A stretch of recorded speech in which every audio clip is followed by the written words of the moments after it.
In a recent interview, Ray Dalio has come out and said that he thinks the 2020 crisis will be bigger than the one that we had in 2008, and it will be similar to the Great Depression in 1930. I want to let Dalio explain it though. Well, I think you could look at this like a tsunami that's hit the virus itself and the social distancing, and then what are the consequences in terms of the wreckage when you look at it. And I think you have to think of that as incomes and balance sheets, you know? So it was a tremendous income hit. And then the balance sheets, losses, and who has what savings and so on. And then how is that dealt with? And in order to understand that, you have to realize that there are these holes in income and the holes in the balance sheets. And then you have to realize that there is the production of money and credit. And who produces that money and credit? Okay, the money and credit comes in different flavors. There is US dollar money and credit. There is euro dollar money and credit. And so when you look at the world and you're seeing a situation that is the same as existed really in the 1930 to 45 period, in that now we're seeing the production of a lot of debt, a lot of borrowing by the government.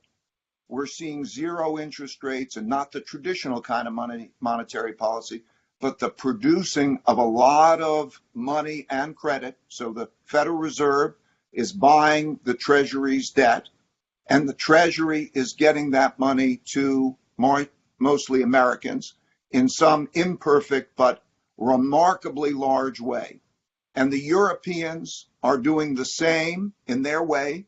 That bank is a smaller bank because the world lives with about 70% dollars and only a small percent euro, and they will produce theirs for theirs. And there aren't many banks around the world. And so the rest of the world is going to have gaps, holes that won't be filled. So if you think about that and you say, American printing of money and the borrowing will leave us with a lot of debt and monetization. That's something interesting to talk about. And we need to talk about that. Who will pay these bills and how will that be shared will be something we need to talk about. But you will know that you will get that money and that the Europeans will get their versions of that money. But we are in a new world. And that world is most similar to the 1930 to 45 world. And a lot of the world will not get that money and credit. So what you need to understand is at the moment, we currently have a lot of debt on our hands. I mean, as of 2020, that figure is sitting around $25.3 trillion. That's about 107% of GDP. We need to ask ourselves, with all of this debt on our hands, with all of this printing of money, who at the end of the day will pay the bill? How will this all turn out? And before you can answer these questions, you need to know how the economy works and the key patterns that we can see throughout history. I want to let Dalio explain it very simply.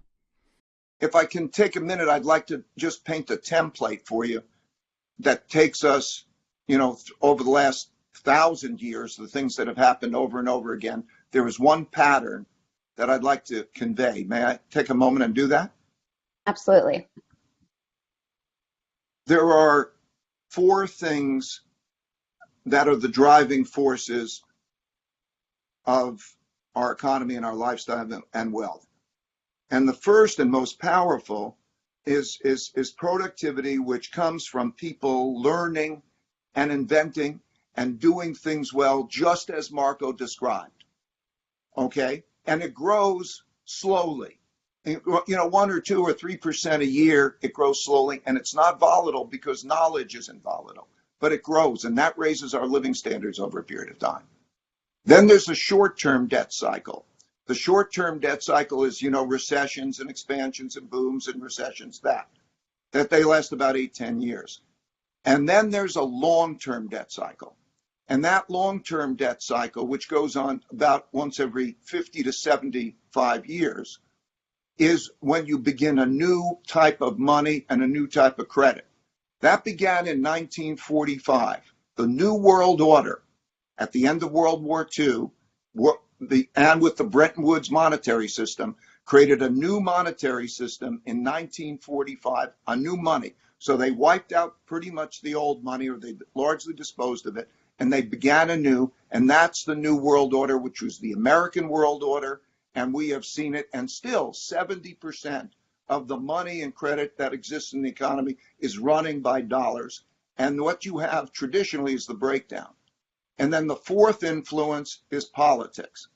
And politics is largely how we deal with each other. And there's internal politics and there's external politics. The internal politics is, how do you deal with the wealth gap? How do you deal with the values gap? Do you have a common mission? Do we have an American dream that we can agree on and that we're pursuing that together? Or do you fight over wealth and so on?